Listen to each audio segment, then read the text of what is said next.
والصلاة والسلام على أشرف الأنبياء والمرسلين سيدنا محمد وعلى آله وصحبه أجمعين. Welcome to the third lecture in psycholinguistics. In this lecture we are going to talk about anatomical and physiological correlates for language. What does that mean? We have anatomy and physiology and language. So how physiology and anatomy of the body or of the brain is related to language. And is language biological? I think we mentioned something like that last week.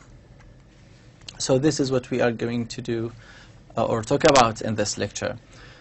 So first of all, we might ask ourselves, is language really biological? Is language stored or processed in the brain? Some of you might say, yes, language is biological, language is stored or processed in the brain. But some other students or other people might say, no, language is not stored or processed in the brain. It might be at the heart or any other part of the body, right? In academia, in academic disciplines, we focus on evidence. We focus on evidence. Unless we have evidence that language is stored in the brain, we can't say that language is stored or processed in the brain or in any other part of the body. So here we look for evidence. What evidence do we have to support our claim that language is stored in the brain? First of all, this happened around 100 years ago. Paul Broca, someone called Paul Broca, who was a physician, a doctor, he presented the first case of what we call aphasia. What is aphasia? Aphasia is a language impairment. Language impairment. Impairment as in language does not work. All right? Deficiency in language. So language does not work. Aphasia is language impairment that is linked or caused by a brain lesion, damage in the brain. So when we have a person whose brain was damaged or had a brain lesion, and then as a result of that, language was impaired, this is called aphasia. This is called aphasia. All right? So aphasia is language impairment that is linked to a brain lesion. So what happened to this person? This person, not Paul Broca. Paul Broca is the doctor. All right? So the doctor had a patient. That patient had aphasia. That patient had a brain lesion. Brain lesions as in strokes, for example. Stroke that hits the brain.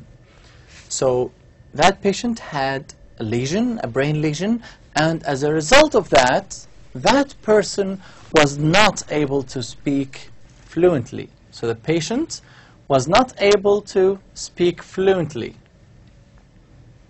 He would repeat words, repeat sounds, and his speech was not fluent. He called him Tan. But anyways, so language was affected after the brain was damaged. So as a result of that, people said, well, this is evidence that language is stored in the brain. But what is interesting is that 10 years after that, 10 years after this case, another doctor, another physician or doctor, Carl Wernick, reported another case with another scenario. That patient spoke fluently. So that person actually had a brain lesion as well. That person had aphasia. There was damage in the brain. But that patient was able to speak fluently, but the speech, what he said, was incomprehensible. Incomprehensible. N means not, comprehend. Okay, so you cannot understand basically what that person was saying.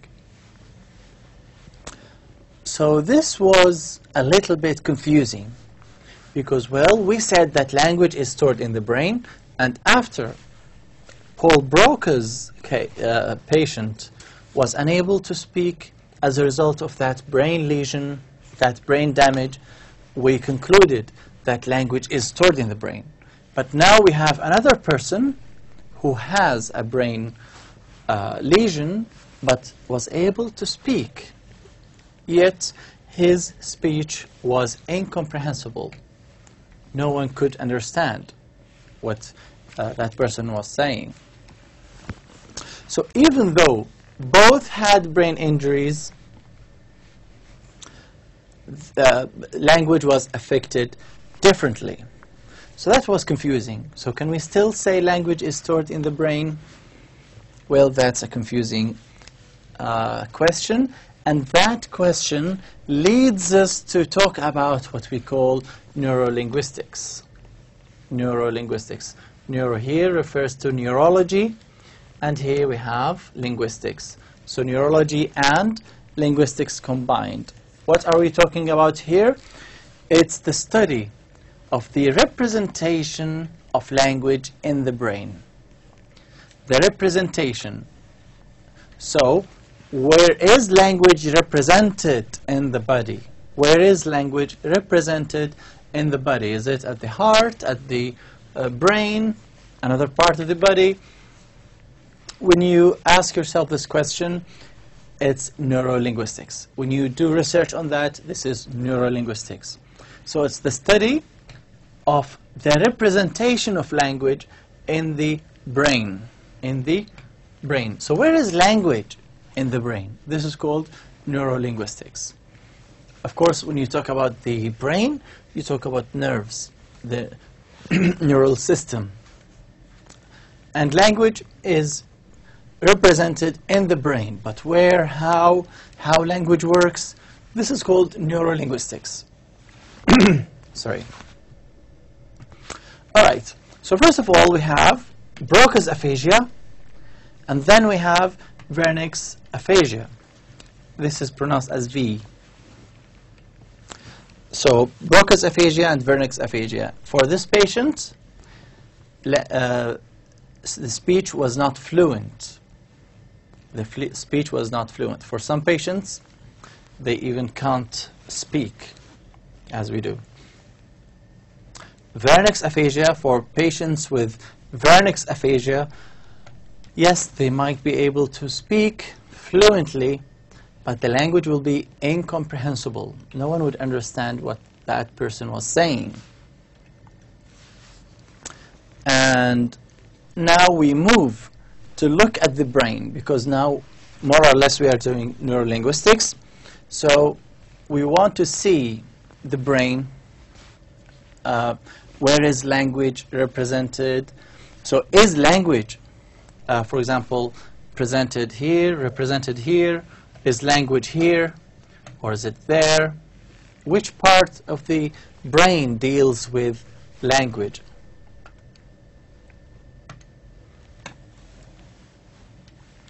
All right.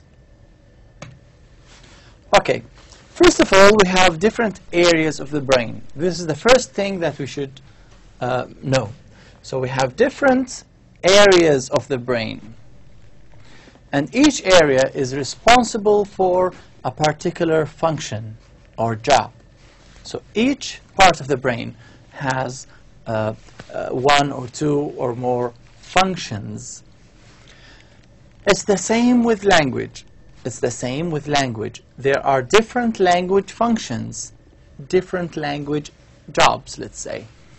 We have understanding, we have comprehension, we have memory, we have, so speech production, as in, for example, giving orders to the mouth to move in this way. This is a language function, or a function that is related to language, or to be more specific, related to speech production. You see?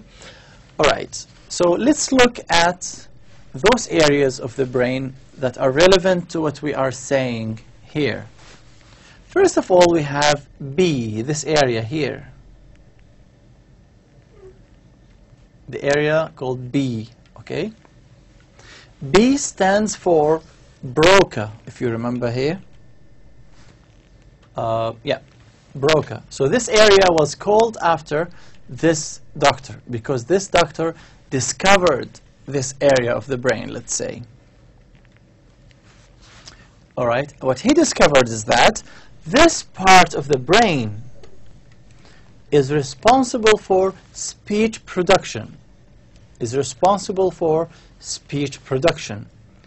a result of that, any damage to this area means the person will not be able, or might not be able, to produce language, to speak as we do. If this part of the brain is damaged, or if there was a lesion around that area, then the person would not be able to speak fluently, at least. So this area, B, is Broca's area. The other area, which is Wernicke, this one, which is around there. Okay, and by the way, the person, or the brain, this brain is angled in such a way that the eyes will be here looking at that direction. Right, so this is the frontal lobe. This is the front. This one is the front, and here we have the occipital lobe. So this is the back. This area here is the back. All right. So the person will be facing this way. This here will be the frontal lobe. This is the occipital lobe, so that you know what we are talking about. So the eyes will be around there. Anyways, so here we have W, which stands for Wernicke. This area is responsible for understanding, for comprehension. So a person with a brain lesion in this area might not comprehend, or might face difficulties understanding what other people are saying. They hear everything, they hear language, but they cannot process language as we do. And this area, which is continuous, by the way, A here stands for auditory system, or processing auditory system. Okay, so the ear, actually, the ear will be around there. Okay, so this will be the ear. And it's very next to it, this A here. So this area is responsible to, so whatever you hear goes directly to the area that is responsible for processing auditory information.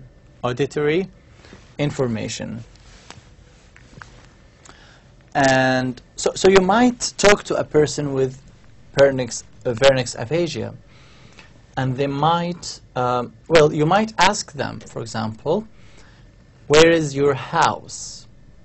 They might hear the word house, and then think about the building, think about someone who, for example, worked in building this house, and then give you an unrelated question, unrelated answer to your question.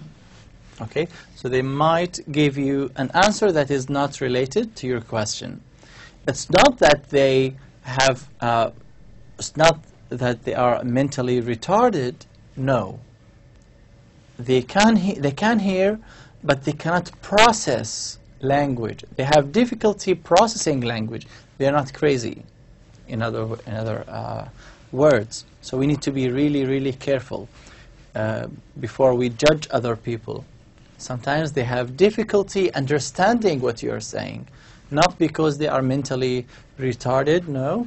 They have problems in this area which is responsible for processing auditory information. So they might understand reading, for example, they might, but overall they have difficulty processing or comprehending language, overall. So W stands for Wernicke, A stands for auditory. Here we have M, which stands for motor control system. So your brain, or this area of the brain, controls body movement. So any movement that you make is controlled by this area. Any lesion or damage to this area will result in difficulties in movement in general. V here stands for vision, so processing visual information in general. All right, so I hope that this is clear now. This area is responsible for processing speech or for speech production. V or W, W here, Wernicke's area, is responsible for processing or for comprehension in general. A here is responsible for processing auditory information. The M here stands for motor, so this is the motor control area. Here we have V, which stands for processing visual information.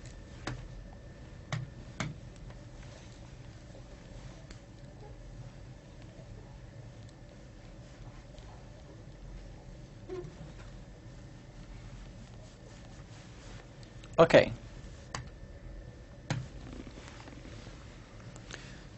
Now we will see how this is related. This is really, really important because this allows you to understand how language works in the brain. And this is central to psycholinguistics and neurolinguistics.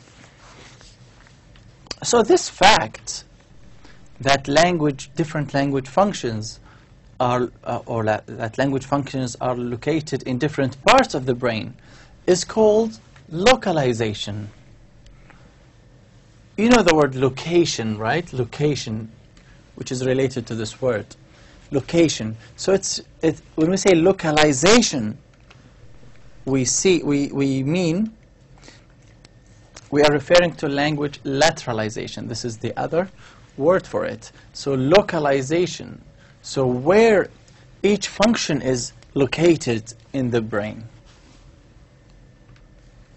All right. So Broca's aphasia, just general information. Broca's aphasia is agrammatic, which means only words, no syntax, and it's not fluent.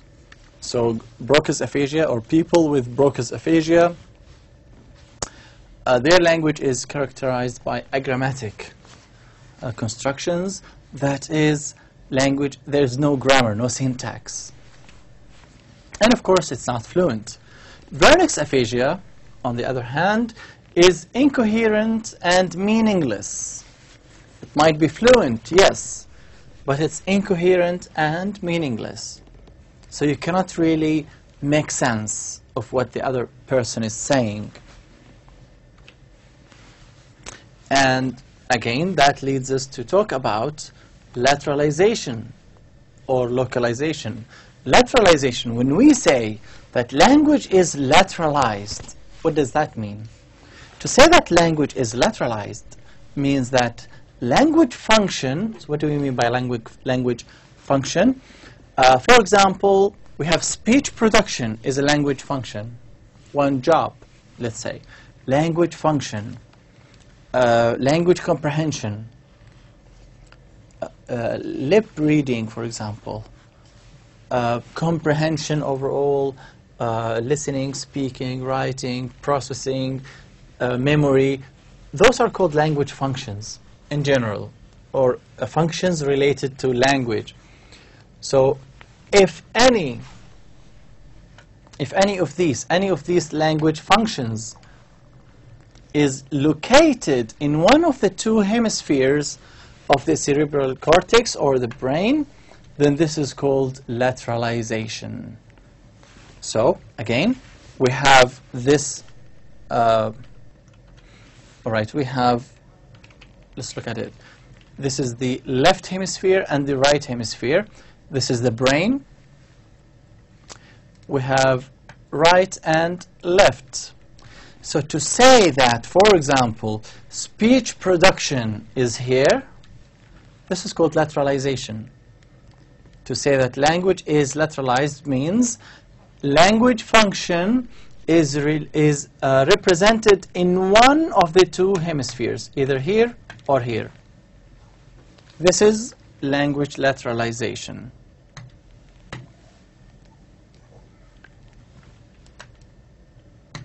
All right?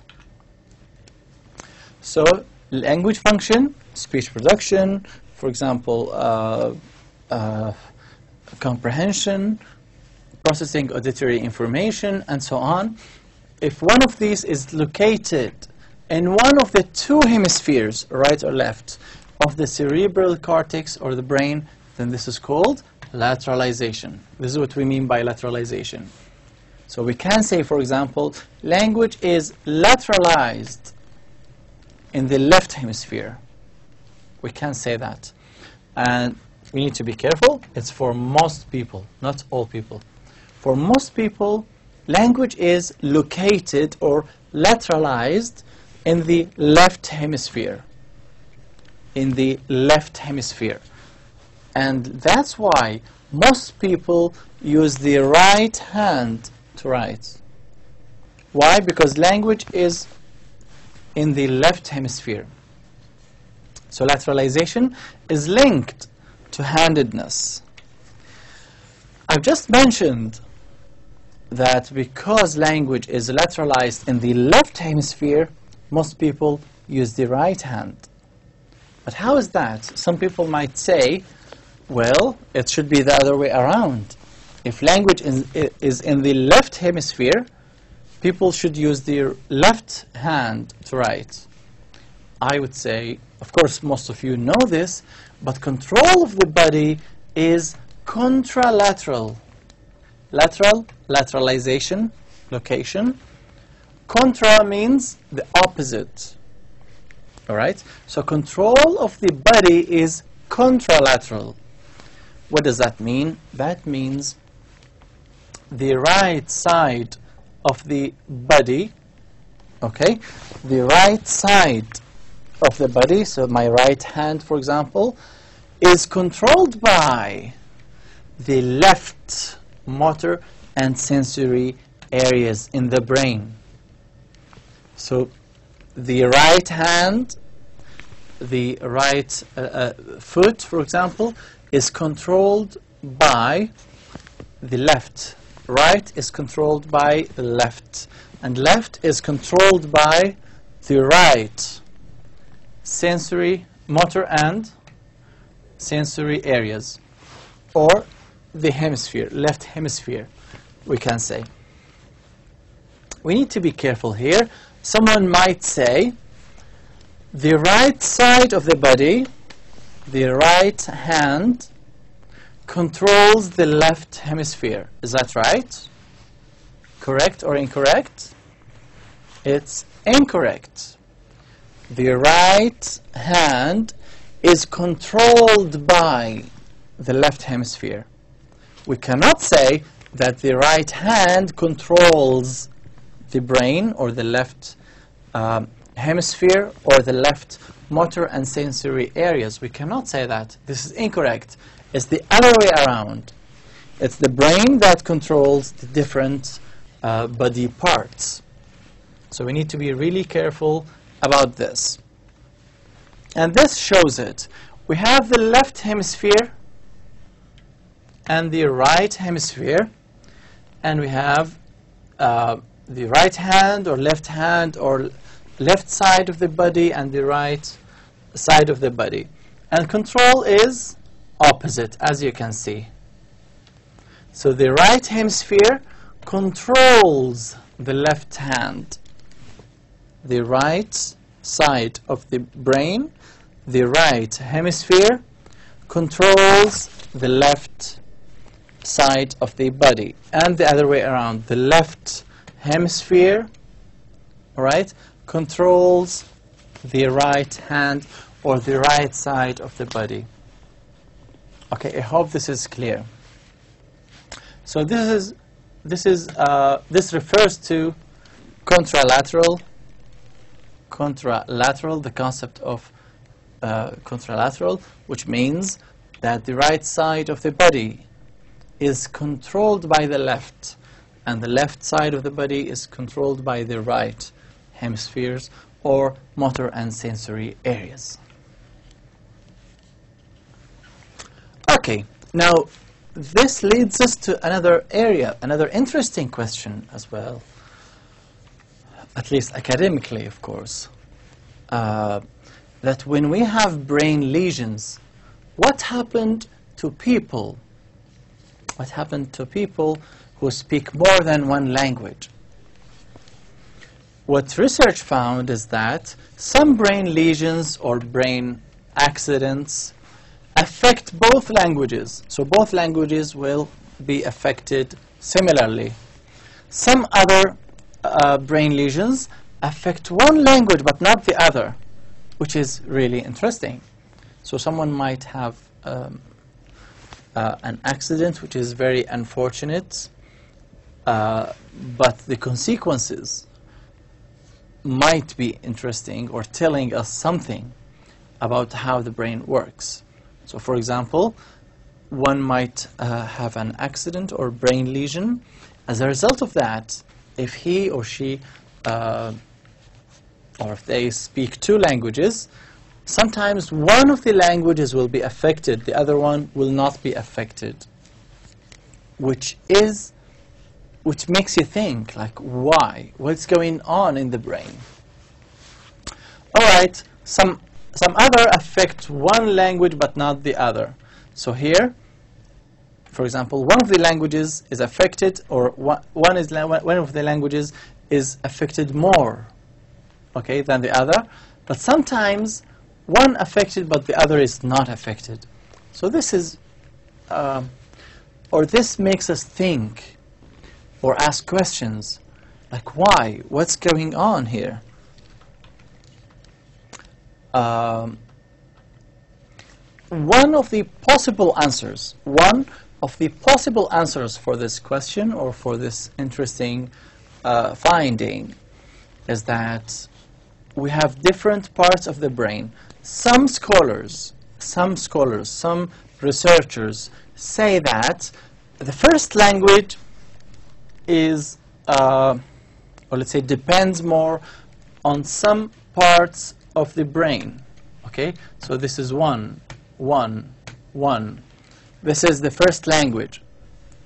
When we learn a second language, they say that the brain tries to find other areas for that second language. So they would say you have a different area that is responsible for the second language, lexicon. You remember we mentioned the word lexicon? Lexicon is the number of words of a language. So if, for example, this will be the Arabic lexicon, all of the Arabic words are stored here, according to some scholars. And let's say the English lexicon, or the words that you know in English, are stored there. As a result of that, if this area is affected, you will lose the first language but not the second, and so on. This is one of the arguments. I'm not saying that's the correct one, it's the only one, but this is one of the arguments, that we have areas responsible for first or second languages. Of course, some language functions are shared between the two, because they are basic language functions, like speech production, for example. And by the way, there are different parts of the brain responsible for memory. This is really important. Let me just go back to this slide.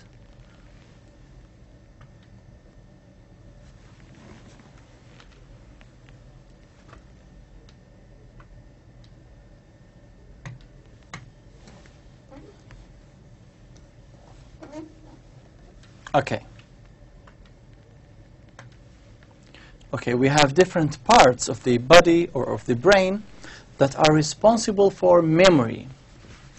And to them, let's assume that it's here. We can't see it from here, but let's say it is. This is memory, okay, 1. This is memory 2. All right? This is type 1. This is type 2. To some scholars, we rely, in the first language, we rely on this area, which is, let's say, procedural, implicit knowledge, all of that. So this is procedural memory, for example. And this area here or there is responsible for what we call declarative memory. Declarative memory. It's another type of memory. So when language function, when this area is affected, the first language will be affected. But when this area is affected, this one here, then the second language will be affected. This is one of the hypotheses, according to some scholars.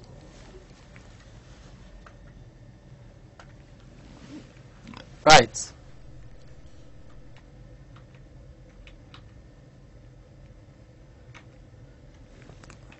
Okay, we need to delete that.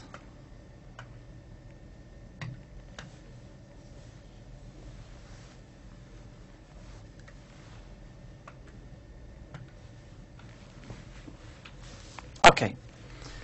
Now, this is another finding that is related to neurolinguistics, how the brain works and all of that, is split brain patients.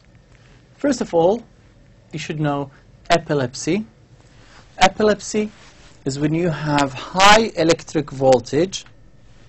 You know, in the brain we have electricity, right? When we have high electric voltage traveling from the right hemisphere to the left, from the left to the right, and so on. So there is communication going on here. There are tissues linking the right hemisphere and the left hemisphere in the middle here, as you can see. Okay? When you have high electric voltage traveling from the right to the left and then hitting this area of the brain, what is going to happen? This area, M, stands for what? For motor control, for controlling movement, right? So what will happen if you have high electric voltage coming to this area? That person will not be able to control body movements and they will fall. So this is called epilepsy. Okay. Sometimes epilepsy can be really severe, really severe. Sometimes it's controllable with pills. Then people will not have too many problems. But sometimes it's uncontrollable. It's like every 2 minutes or so, or 1 minute. If it's this severe, some patients, some doctors propose cutting the corpus callosum, cutting these tissues here, linking the right and left hemispheres. So what they would do is that they will do a surgery to like make them not linked, separate, to separate the left hemisphere and the right hemisphere. Some of you might ask, what is going to happen to that person if there is no communication between the right and left hemispheres? What is going to happen? Would that person be able to walk, to talk, to live just like any other person? Well, we are going to see in a minute what's going to happen. Linguistically, we're going to focus. By the way, corpus callosum is or refers to the tissues linking the two hemispheres. So what will happen if we cut the corpus callosum and separate the two hemispheres? This is what's going to happen. Naming an object can be difficult sometimes. So what they would do, I'm going to show you an experiment right now. I'm going to show you an experiment right now, and hopefully you can follow what I'm saying. First of all, they will show the person a screen. In the middle, there is a dot. Okay? Sometimes they would show pictures or words to the right of the dot. Sometimes they would show words to the left. Let's see, and then they ask that person, what did you see? Of course, sometimes they would show them words or pictures to the right and to the left. Let's see what happens.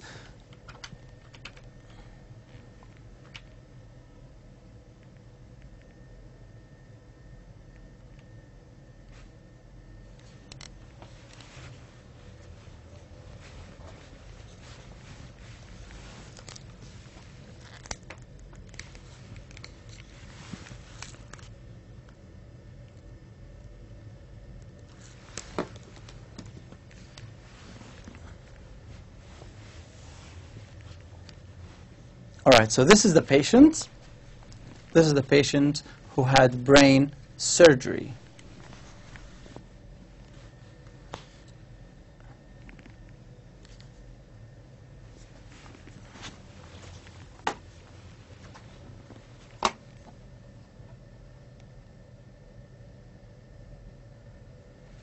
I'm going to comment on what you see here.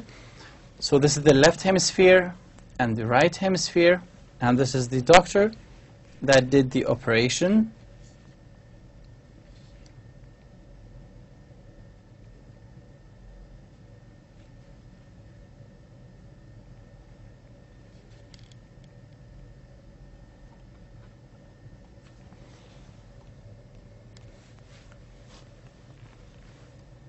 All right, so they show that the patient some words or pictures to the right or to the left. Here to the right, and he said car.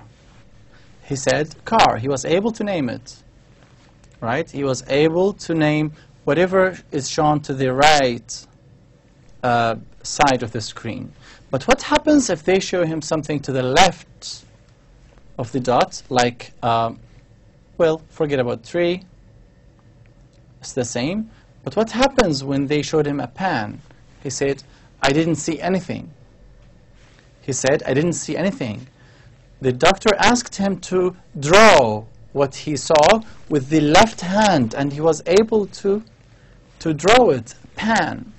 He asked him, what did you draw? He said, pan. A few seconds ago, he said, I didn't see anything. Now they show him two things, and they asked him, what did you see? And he only was able to draw what he saw to the right of the dot, to the right side of the dot. So what is going on? You see, car. So what is going on? Why is it that this person cannot name anything that is shown to the left? Like here, saw, for example, and the hammer. The hammer was to the right, the saw to the left. They asked him, what did you see? He said, hammer. they asked him to draw with the left hand, and he drew a saw. Isn't that interesting? So he says, I saw a hammer. But they said, draw it with your left hand, and he drew a saw, as you can see. Isn't that interesting? Doesn't that tell us a lot about how the brain works? Some of you might still say, well, I didn't get it. I'm going to explain it right now, don't worry.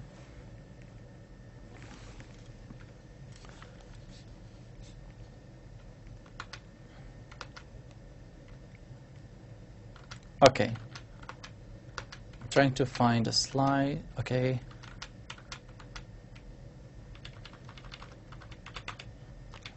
Let's use this area here.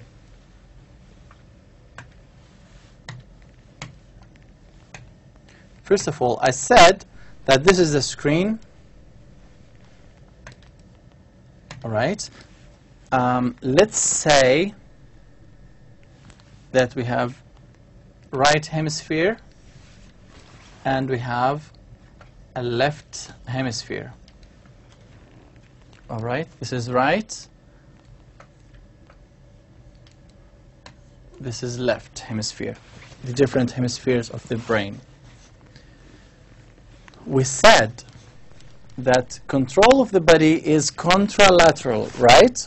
What does that mean? That means what you see with your right eye goes where? To the left.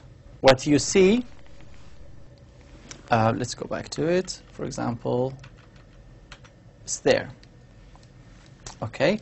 I'd rather use this one if you don't mind, just to make it easier for you. All right. So you have. Okay. Let's say that here we have different eyes. All right. So this eye is linked to the right hemisphere, and this is linked. So the right eye is linked to the left side of the brain. The left eye is linked to the right hemisphere. As a result of that,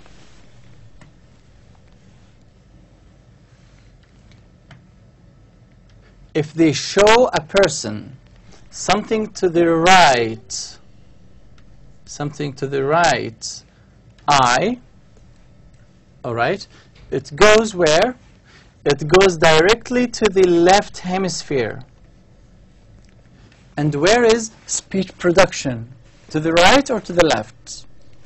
We said that speech production is in the left hemisphere for most people.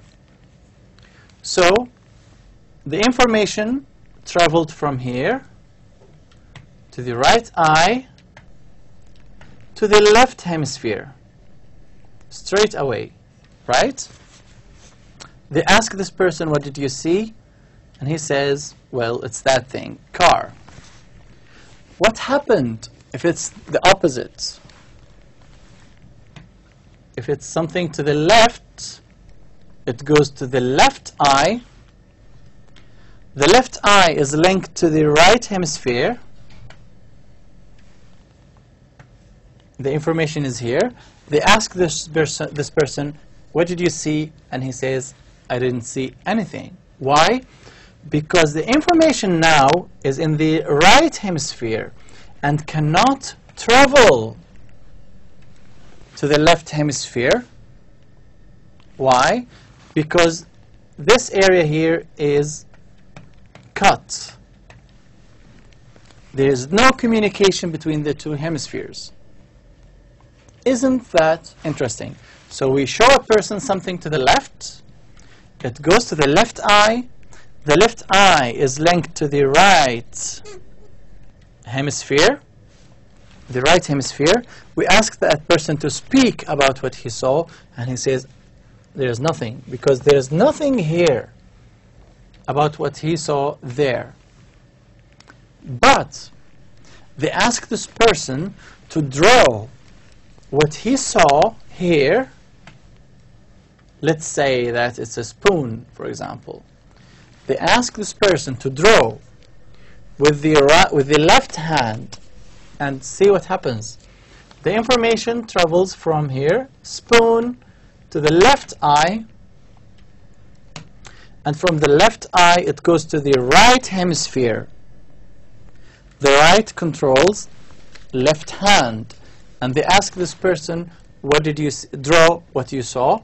And he draws a spoon, for example, or a hammer, or anything with the left hand. You see how language is complicated, or how the brain is complicated.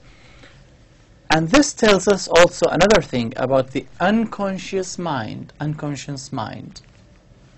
So this person was asked, what did you see? And he said, I didn't see anything, even though the brain knows that he saw a hammer. But he wasn't able to speak it because the information was here. The information needs to travel to the left hemisphere. The information must travel. For most people, there are tissues, so the information travels to the left, and as a result of that, we are able to speak because speech production is here. But drawing with the left hand is controlled by the right hemisphere. So anything I see with the left eye can travel to the left, to the right hemisphere, and then I can draw it with my left hand. And vice versa, it's the opposite. So if something went to the right eye, for example, to the right eye, to the left hemisphere, the left eye won't be able to draw it, and so on. I hope that this was clear to you. This gives us a lot of information about how the brain works, and how and that gives us evidence also that language is stored, or functions at least, in the brain. Because when you have problems in the brain, then you have problems with your language, and you can measure it, you can do experiments, as we saw together. I hope that you found this lecture interesting and easy to follow. If you have questions, you can always ask me in the live sessions. Please don't miss them. If you have questions, come in the live sessions and ask me. I will be there to answer your questions. Thank you very much, and see you in the coming lecture.